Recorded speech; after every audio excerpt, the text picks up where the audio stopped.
Olá, pessoal do segundo ano. Preparei uma aulinha para nós sobre dilatação térmica, tá?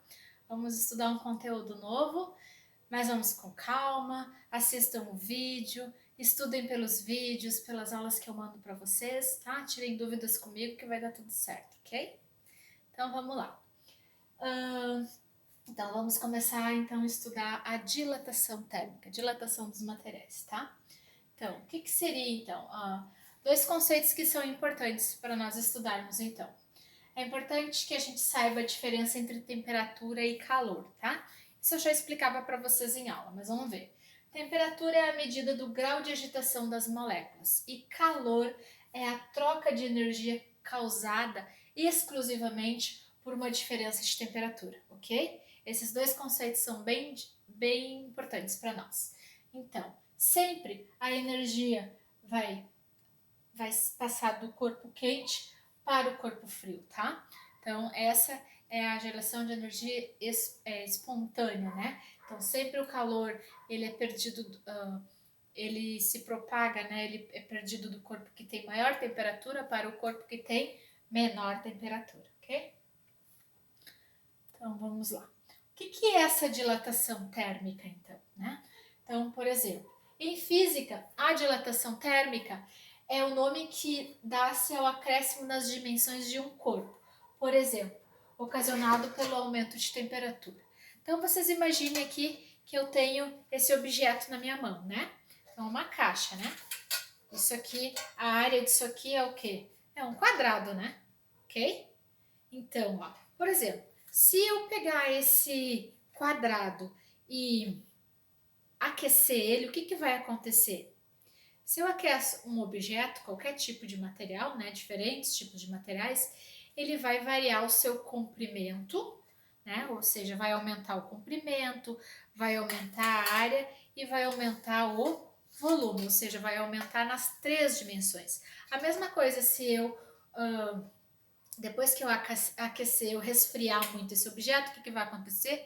Ele vai contrair, em vez dele dilatar, aumentar as suas dimensões, ele vai diminuir as suas dimensões, tá? Isso se chama então dilatação e contração dos materiais, ok? Então, só para nós pensarmos um pouquinho aqui, ó. Como facilitar a abertura de uma tampa de um vidro de azeitona? Tá. Então, por exemplo, eu quero abrir um vidro de conserva e tenho dificuldade de abrir esse vidro. Tento e não consigo abrir o vidro. O que, que eu faço? Uma maneira, né, baseada nos conceitos de dilatação, é colocar uma aguinha quente na tampa do vidro. Por quê? Porque esse vidro ele é feito de dois materiais diferentes, vidro e metal. A tampa é de metal.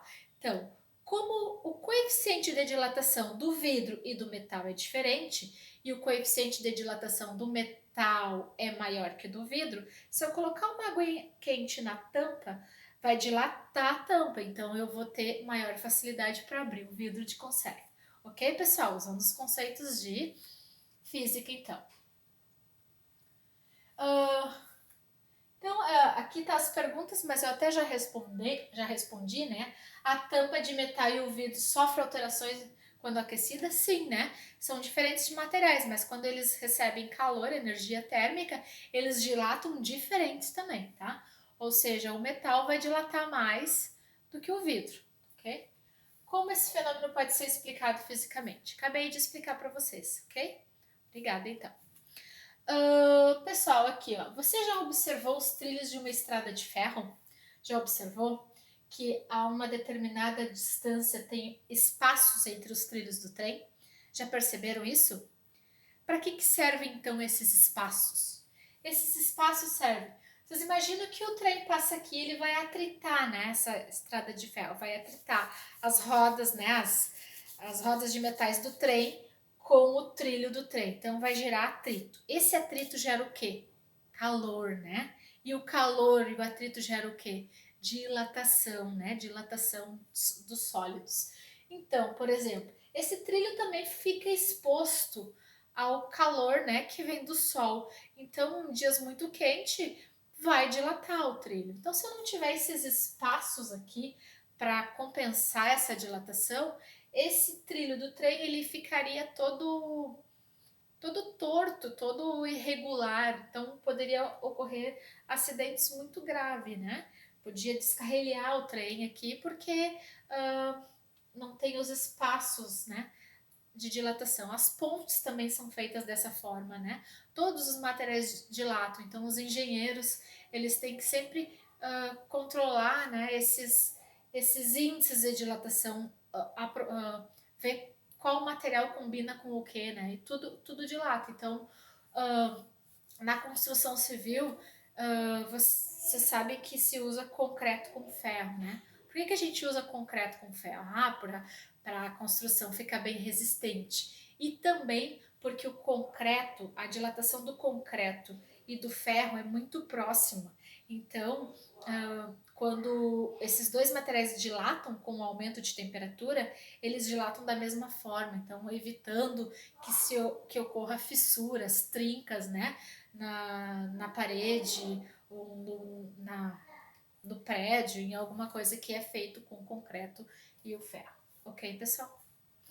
Tá.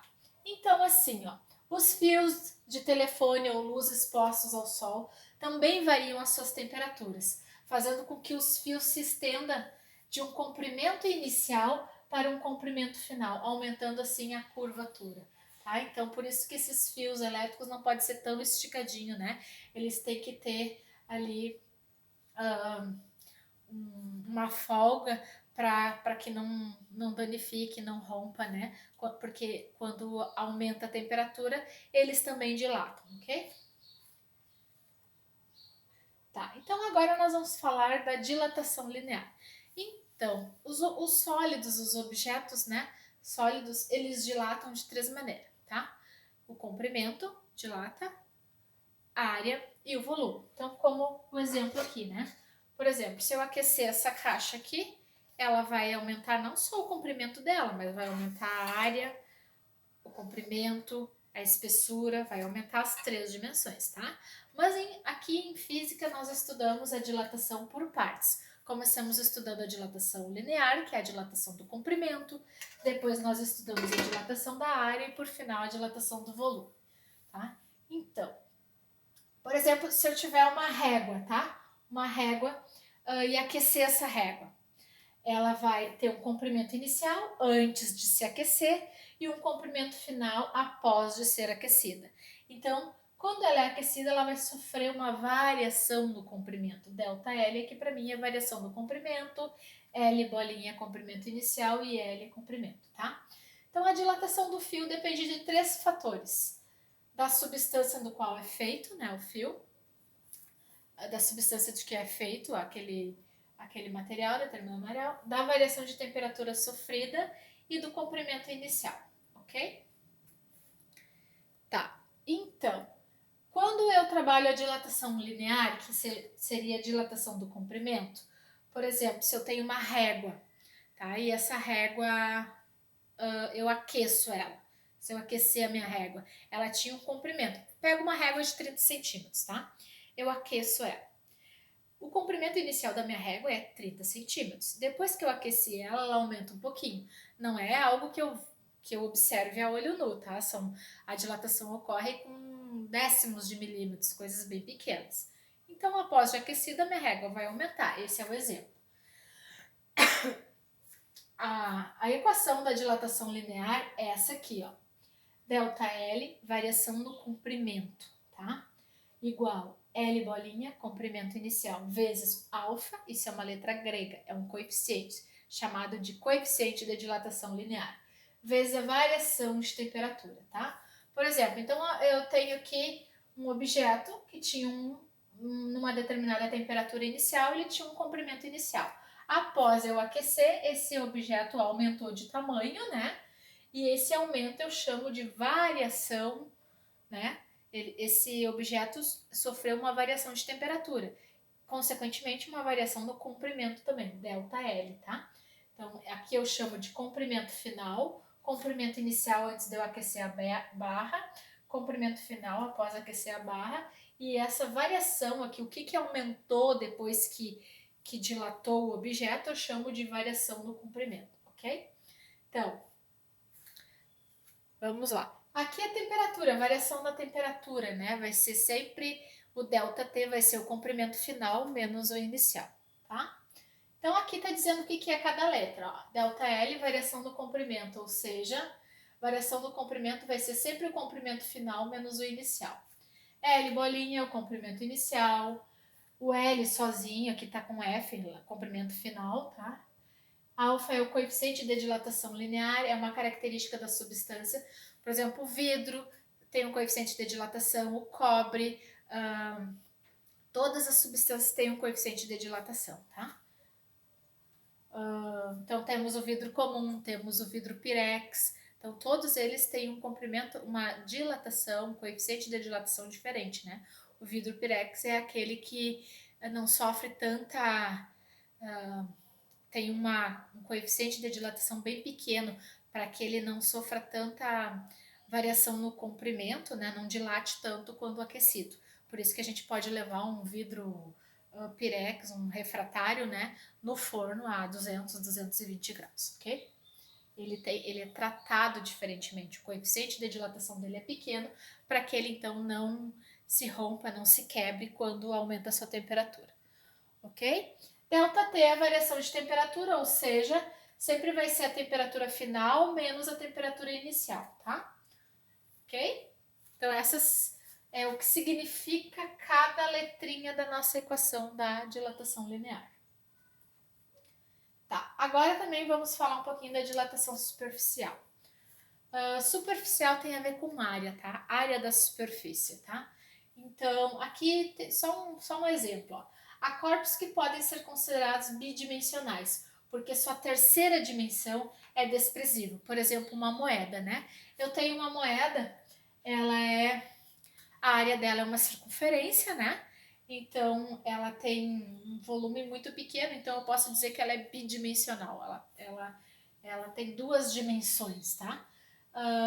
Por exemplo, uma chapa também, uma chapa muito fininha, né? Uma chapa retangular, ao ser aquecida, teve toda a sua superfície aumentada, passando de uma área inicial para uma área final, ou seja, a variação da área na superfície. Então, aqui é o mesmo exemplo que eu tenho aqui, ó. Isso aqui é um quadrado, então a área que eu tenho aqui é a área de um quadrado, né? Base vezes altura, ou lado vezes lado. Um quadrado tem os quatro lados iguais, então a área de um quadrado é lado vezes lado, ou L ao quadrado, tá? A área de um quadrado. Então, quando eu aqueço esse objeto aqui, ele vai dilatar a sua base e a sua altura, né? Vai dilatar todas as dimensões, mas eu tô falando só em área agora. Então, a base vezes a altura dele vai dilatar toda a área, tá? ΔS eu chamo de variação da área ou variação da superfície, que vai ser a superfície final menos a inicial. Então, aqui, ó, no exemplo eu tenho uma chapa quadrada antes de ser aquecida. Depois que eu aqueci essa chapa quadrada, ela aumentou todas as suas dimensões, ok? Então, eu chamo de área inicial e área final. ΔS é o que aumentou, ok? Na equação da dilatação superficial, nós temos essa equação aqui, ó, equação da dilatação superficial. Então, nós vamos ter a variação da área, esse S é superfície, é área, é igual a área inicial, vezes a variação de temperatura, vezes o coeficiente de dilatação superficial. Lembra que na dilatação anterior, o coeficiente era o alfa, né? Era aquela letrinha grega alfa, agora é beta. Cada dilatação tem um coeficiente que a representa. Tá, então, ΔS é a dilatação superficial, ou quanto a superfície variou, né? Quanto ela aumentou depois de ser aquecida. B é o coeficiente de dilatação superficial. E esse SI, ou S bolinha, eu gosto de chamar S bolinha, é a área inicial. Área inicial. ΔT é a variação de temperatura, ok? Ok.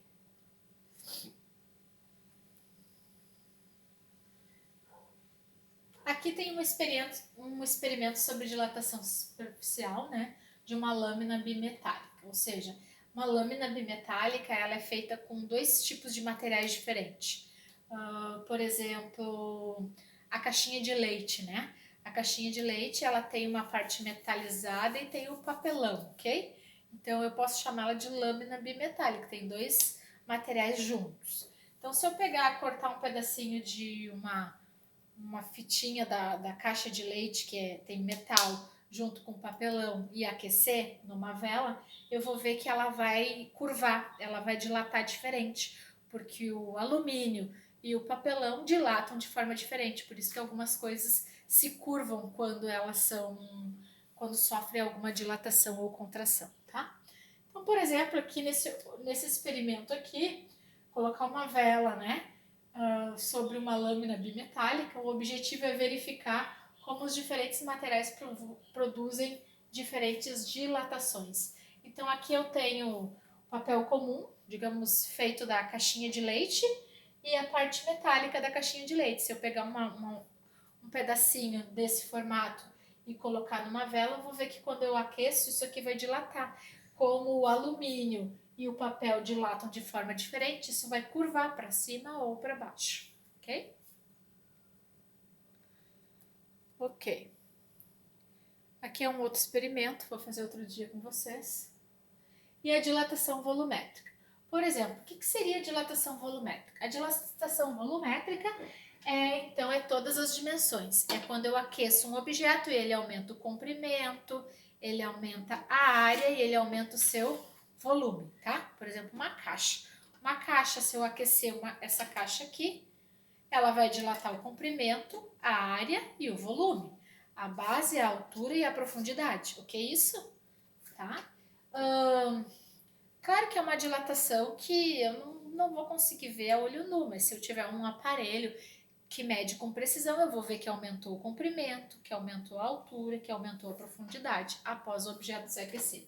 Isso se chama dilatação volumétrica. Eu tinha um cubo com volume inicial, após aquecer esse cubo, ele adquiriu um volume final. Aqui no desenho está exagerado, né? Nunca é tão grande essa dilatação, tá?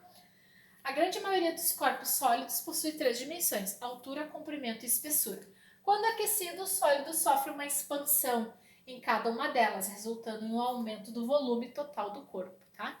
Então, por exemplo, esse cubo aqui tinha um volume inicial. Após eu aquecer ele adquiriu um volume final, tá? Isso rege também uma equação, é medido por uma equação da dilatação volumétrica. Então, de forma similar aos anteriores, temos a proporcionalidade entre variação da dimensão, dimensão inicial e variação de temperatura, tá? Então, aqui eu tinha um volume inicial para uma temperatura inicial. Após, eu tenho um volume final para uma temperatura final, ok? Essa é a equação, então, da dilatação volumétrica. Variação no volume, tá? É igual o volume inicial vezes a variação de temperatura vezes o coeficiente volumétrico. Esse é o coeficiente volumétrico, né? Antes nós tínhamos alfa, beta, gama. Essa aqui é uma letra grega chamada gama. Então eu tenho que a variação no volume, ele é calculado pelo coeficiente volumétrico. Cada substância tem um valor para o coeficiente volumétrico, vezes o volume inicial daquele objeto, vezes a variação de temperatura que ele sofreu, tá? Ou seja, a variação do volume vai ser o volume final menos o volume inicial, se dá a variação do volume. VI ou V bolinha é chamado de volume inicial. A variação de temperatura também sempre vai ser calculada pela temperatura final menos a temperatura inicial. Daí vai dar a variação de temperatura. Tá, uma coisa bem importante para nós aprendermos, ó. Esse gama, que é o coeficiente de dilatação volumétrico, ele vale 3 vezes o coeficiente linear, tá? E o coeficiente beta, ele vale 3 meios do volumétrico e ele vale 2 vezes o linear, tá? Mas isso eu vou explicar de novo num próximo exercício. Ok, gente? Ok. Dilatação dos líquidos, então. Os líquidos, assim como os sólidos, eles sofrem dilatações, né? Ao serem aquecidos, uma vez que não tem forma própria, fato este devido à gravidade. Eles adquirem a forma do recipiente. Se o líquido estivesse livre da atração gravitacional, obteria a forma de uma esfera, pois nessa geometria há a menor área da superfície para um determinado volume. Por exemplo, eu vou aquecer um café no micro-ondas, tá? Eu coloco ele dentro de uma xícara, tá? O meu café líquido vai adquirir a forma do recipiente que eu colocar, né? Formato da xícara. Então eu coloquei, ele tem um determinado volume inicial, né? Coloquei, sei lá, 200 ml para aquecer no micro-ondas dentro de uma xícara de café. Após aquecer, esse líquido ele vai dilatar. Já perceberam isso? Se vocês marcar um tracinho onde estava o líquido antes de aquecer e depois que aqueceu, ver aonde que está aquele volume do líquido, vocês vão ver que dilatou. Os líquidos dilatam, tá? Por isso que num dia muito quente, se a gente vai abastecer o carro e o frentista coloca muita gasolina no tanque, vai acabar que quando aquece o motor, a gasolina vai escorrer, né? Vai vazar também, porque é um líquido e ocorre a dilatação dos líquidos, ok? Ok.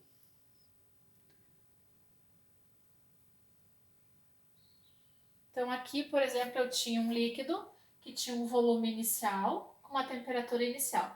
Depois do aquecimento, esse volume ele muda, né? Passa a ser volume final e pode ocorrer então um líquido extravasado, tá? Esse variação no líquido é chamado de variação volumétrica aparente mais a variação do recipiente.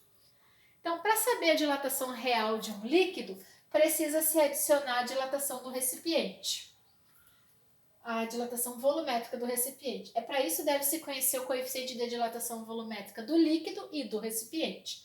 A dilatação real do líquido é, portanto, a dilatação aparente somada à dilatação do recipiente. Não precisa se preocupar com isso, depois nos exercícios eu explico direitinho, tá? Não precisam ficar nervosos com isso. Vocês sabem como ocorre a dilatação dos gases também? Os gases têm ainda mais facilidade de absorver calor para os líquidos. Por isso, são substâncias comumente usadas em experimentos termodinâmicos, né? Para que balões possam levantar voo, por exemplo, o gás que preenche o seu conteúdo deve ser aquecido. Então, eles colocam o gás ali, aquecem e o balão fica leve, por isso ele sobe, tá? Então, os gases quentes sobem e os gases frios ficam mais densos e descem, tá? Então, a expansão volumétrica é tão intensa que a densidade do gás dentro do balão torna-se menor que a densidade do ar na atmosfera, fazendo com que o balão, então, comece a flutuar, ok?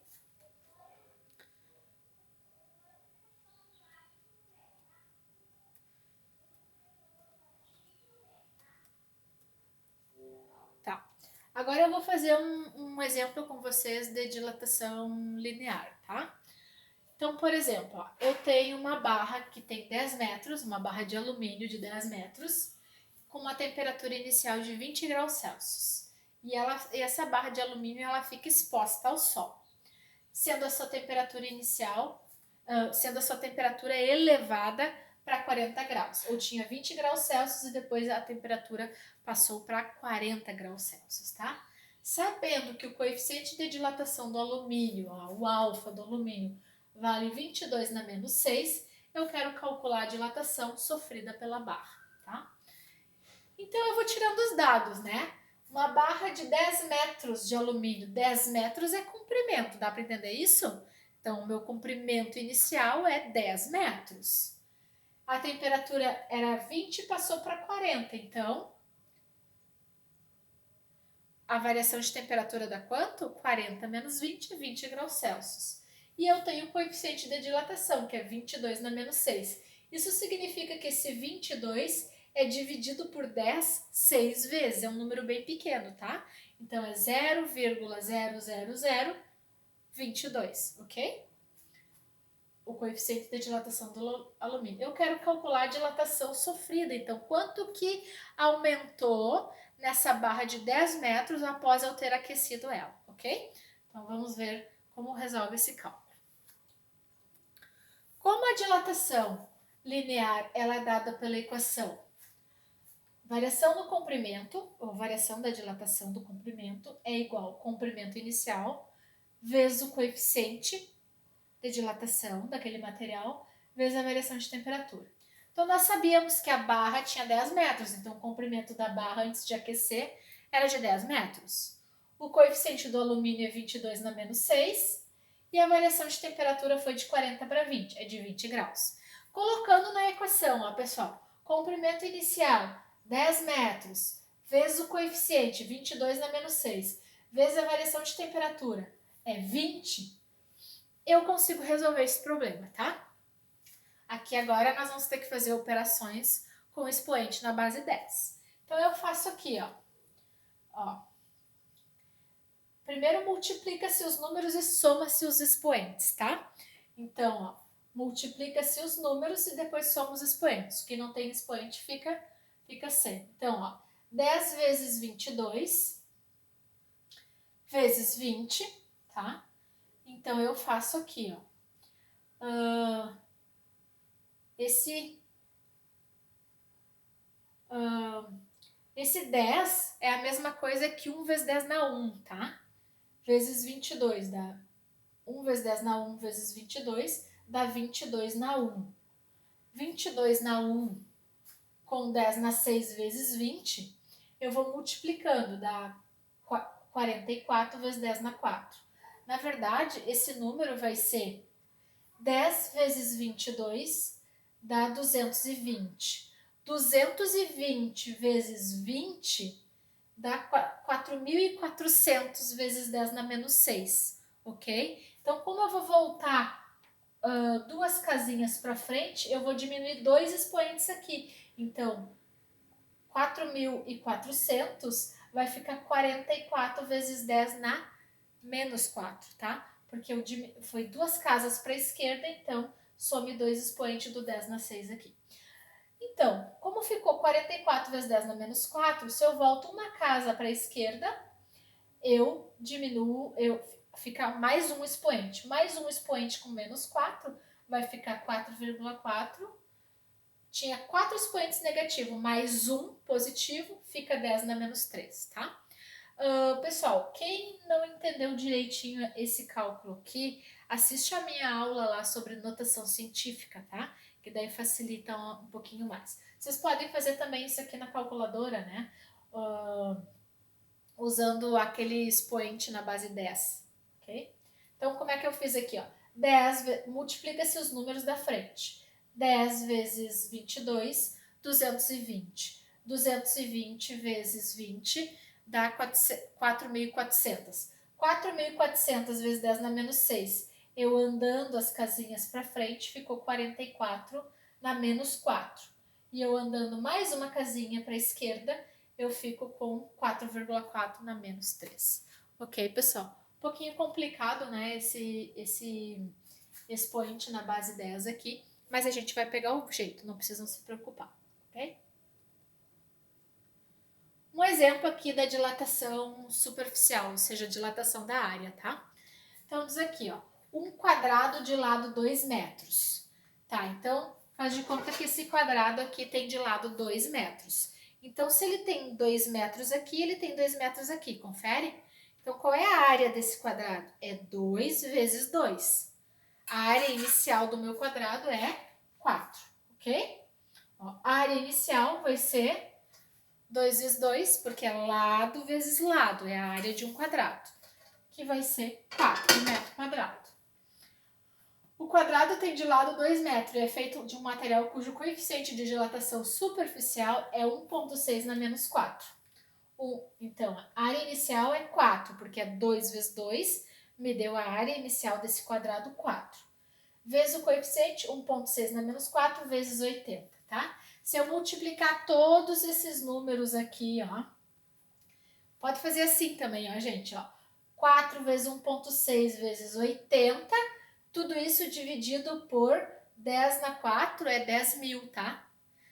Esse 4 vezes 1,6 vezes 80 dividido por 10.000, porque esse 10 na menos 4 quer dizer que esses números aqui vão ser divididos por 10 4 vezes. Então, vai ficar 0,0000512 metros quadrados, ok? Posso fazer assim, ó. 4 vezes 1,6 vezes 80 e vou dividir por 10 4 vezes, que vai dar o 0,0512 metros quadrados, ok? Então, tá bom. Então, acho que por hoje é só, né? Não vou aprofundar mais. Depois, em aula com vocês, eu consigo retomar esses conteúdos e explicar um pouquinho mais. Vou fazer atividades sobre isso e também vou fazer exercícios resolvidos para vocês dar uma olhadinha para poder resolver os próximos, ok? Obrigadão. Tchau, pessoal do segundo ano.